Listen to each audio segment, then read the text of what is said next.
राधे राधे दोस्तों। आज हम आपको सुनाएंगे एक लालची सास की कथा।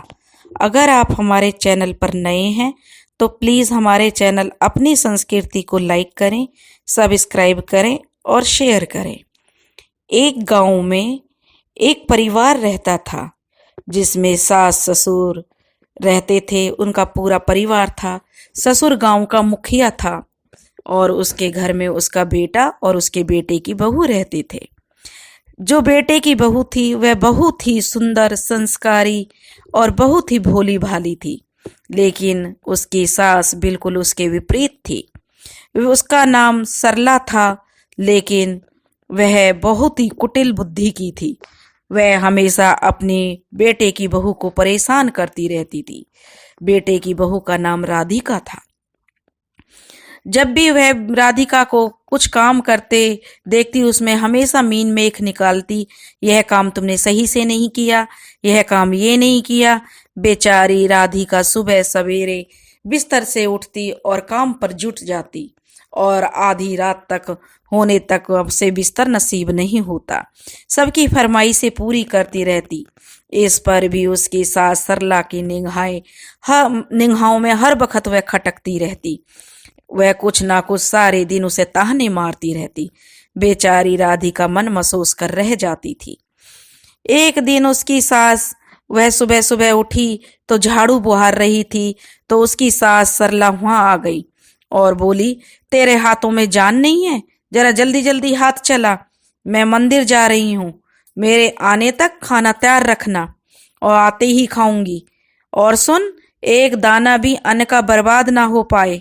बेचारी राधिका क्या कहती, चुपचाप अपनी गर्दन हिला दी। ठीक है माँ जी, आप मंदिर चले जाओ, जब तक आओगी मैं खाना तैयार करके रखूंगी।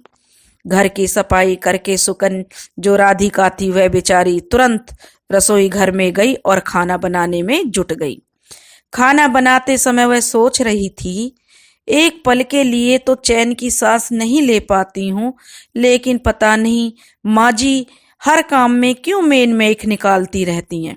उनके ताने देने की आदत ना जाने कब जाएगी। कब वो मुझे अपनी बेटी की तरह नहीं तो कम से कम बहू की तरह प्यार करेंगी।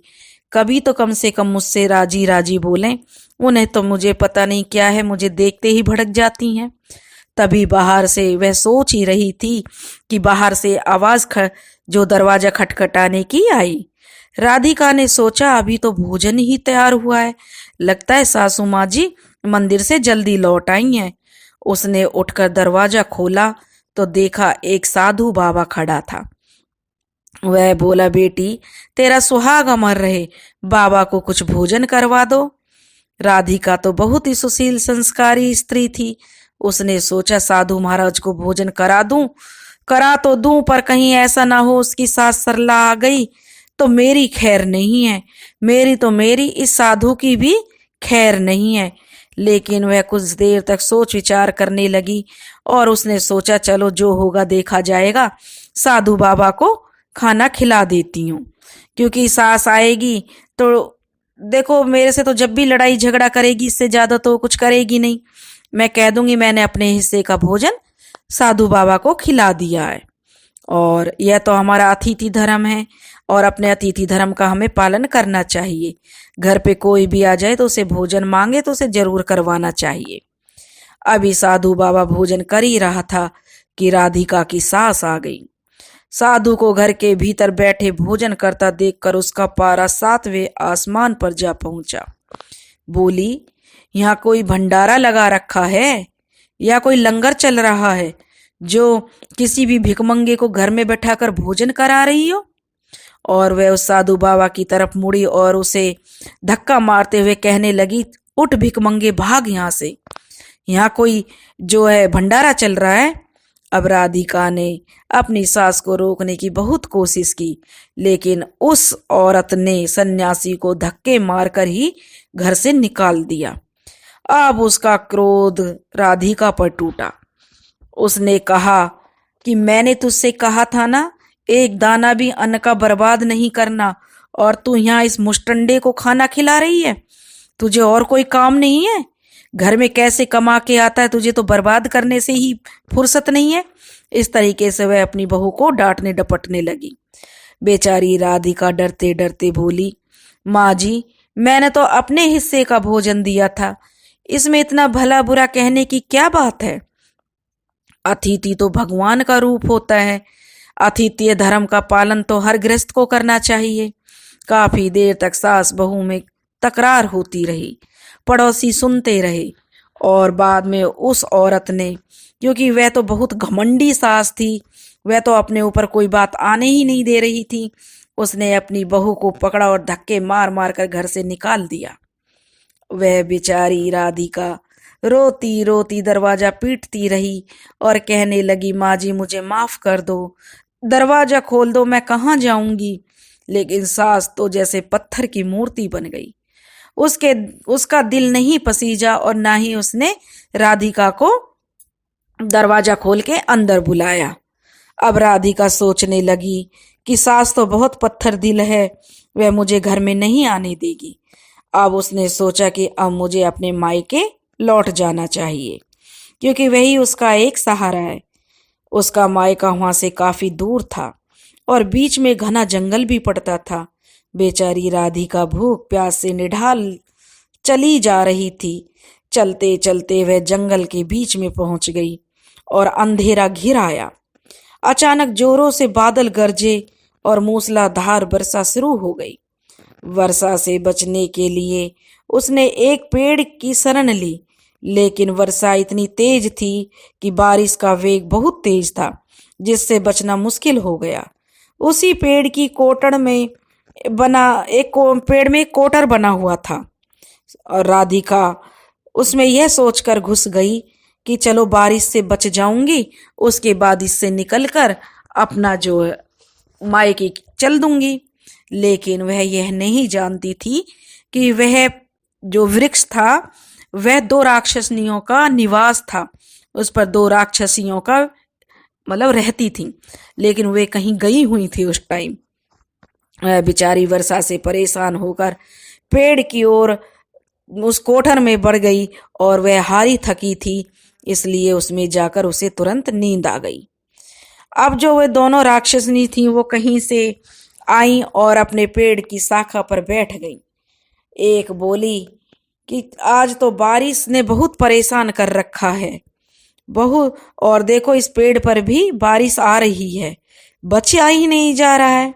तो दूसरी बोली, तो चलो अब नहीं तो अपने जो सोना टापू पर चलते हैं, वहां जाकर थोड़ी सैर सपाटा करेंगे। दूसरी राक्षसनी बोली, इसमें क्या बड़ी बात है, यह पेड़ हमें अभी उड़ाकर वहां पहुंचा देगा। और यह कहकर दोनों पेड़ की शाखा पर बैठी हुई थी और पेड़ जो अपना उड़ने लगा। अब उधर हारी थकी जो राधिका उसके अंदर सो रही थी, तो उसने जब पेड़ के उड़ने से लगने वाले झटके लगे, जैसे इधर उधर हुआ, तो उसकी नींद खुल गई। पेड़ को उड़ता देखकर वह घबरा गई और शेष कसर उसकी बाहर झांक कर देखने से पूरी हो गई। जब उसने पेड़ की शाख पर दो राक्षसियों को बैठे हुए देखा, तो उसने परिस्थितियों से समझौता ही करने में अपनी भलाई सोची। उसने सोचा कि शोर नहीं मचाऊंगी, इन राक्षसियों को नहीं पता होना चाहिए कि मैं इस पेड़ की कोठर में बैठी हुई हूँ। वह बेचारी डर तो रही थी, लेकिन उसने सोचा जो आगे होगा देखा जाएगा, और वह उसके अंदर चुपचाप पड़ी रही। कुछ देर की उड़ान के बाद ही वह पेड़ एक सोना टापू पर पहुंचकर उतर गया। दोनों राक्षसियों को भूख लग आई थी, सो वे दोनों भोजन की तलाश में अपना शिकार ढूंढने के लिए निकल गईं। उनके जाने के बाद डरी सहमी सी राधिका कोटर से बाहर निकली और उसने चैन की सांस भरते हुए अपने हाथ पांव सीधे किए, इधर उधर थोड़ी घूमी। जैसे ही उसने सोना टापू पर फैली रेत को देखा, तो वह एकदम अचंभित हो गई, चौंक गई और अपने आप से ही कहने लगी, यह रेत तो बड़ी चमक रही है। मतलब उसने रेत को उठाया और जोर से एकदम उसके मुंह से आवाज निकल गई, अरे यह तो सोने की रेत है। और उसने अपनी साड़ी के आंचल में जितनी रेत बांध सकती थी बांध ली और फिर उस पेड़ के अंदर आकर बैठ गई। तभी दोनों राक्षसियों पेड़ पर वापस आईं और एक बोली, भरपेट खाना खाकर तो मजा आ गया, आज तो शिकार बहुत अच्छा मिला था। तो दूसरी बोली, चलो अब लौट चलते हैं जहां से आए थे। थोड़ी देर में वे पेड़ पर फिर बैठी और पेड़ उड़कर फिर अपने उसी स्थान पर आ गया। अब सुबह होने वाली थी। सुकन्या उन राक्षसियों के डर से कोटर में छिपी रही। जब किसी कार्य को करने के लिए और अपने शिकार को ढूंढने के लिए वे दोनों राक्षसियां वहां उस पेड़ से अंदर जंगल की तरफ चली गईं, तो वह जो उस पेड़ से बाहर निकली, वह बोली कि अब मैं वापस अपने ससुराल जाती हूँ। इतना सोना देखकर तो मेरी सासू जी खुशी से पागल हो जाएंगी और मुझे सारे गिले शिकवे भूलकर मुझे गले लगा लेंगी। राधिका यह सोचकर अपने ससुराल की तरफ वापस चल दी। जैसे ही वह अपने दरवाजे पर पहुंची, उसने दरवाजा बजाया तो उसकी सास ने दरवाजा खोला और बोली, कलमुही तू फिर वापस आ गई। तो वह कहने लगी, देखो माँ जी मैं क्या लाई हूँ। और यह कहते हुए उसने घर के भीतर प्रवेश करके जो सोना उसके आंचल में बंधा हुआ था उसने अपनी सास को दिखा दिया और पूरी बात अपनी सास को बता दी कि कैसे उस पेड़ पर दो राक्षसी रहती हैं और सोना टापू से वह रेत लेकर आई है।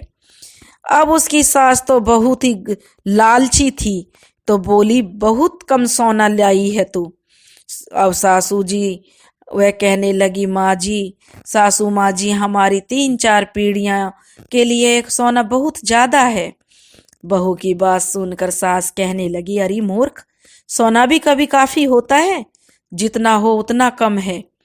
अब मैं जाऊंगी उधर और फिर देखना मैं कितना सोना बटोर कर लाती हूँ। राधिका ने अपनी सास को बहुत समझाया, पर उसकी बुद्धि में तो जो ना लालच भर चुका था, वह तो मूर्ख औरत थी।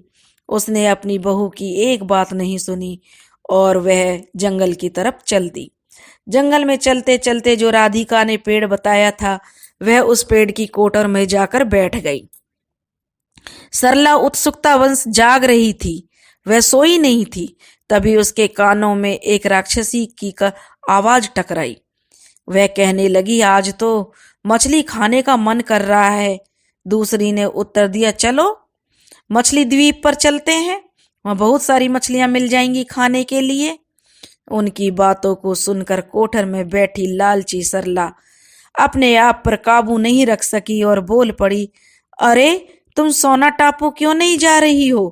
उसकी आवाज सुनने की देर थी कि राक्षसियों को समझ आ गई कि जरूर कोई चोर पेड़ पर छिपा बैठा है और उन्होंने सरला को कोटर से बाहर निकालकर ऊपर से नीचे फेंक दिया। धरती पर गिरते ही सरला के प्राण पखेरु उड़ गए। दोस्तों, लालच कभी नहीं करना चाहिए। जितना मिल जाए उसी में संतोष करना चाहिए। अधिक पाने की लालसा में हाथ में आया धन भी गंवा दिया जाता है। अधिक पाने की चाह में आदमी यह भूल जाता है कि इसका हश्र कैसा होगा। अगर आपको हमारी कहानी पसंद आई हो तो ज़्यादा से ज़्यादा लाइक करें, शेयर करें और सब्सक्राइब करें। राधे राधे।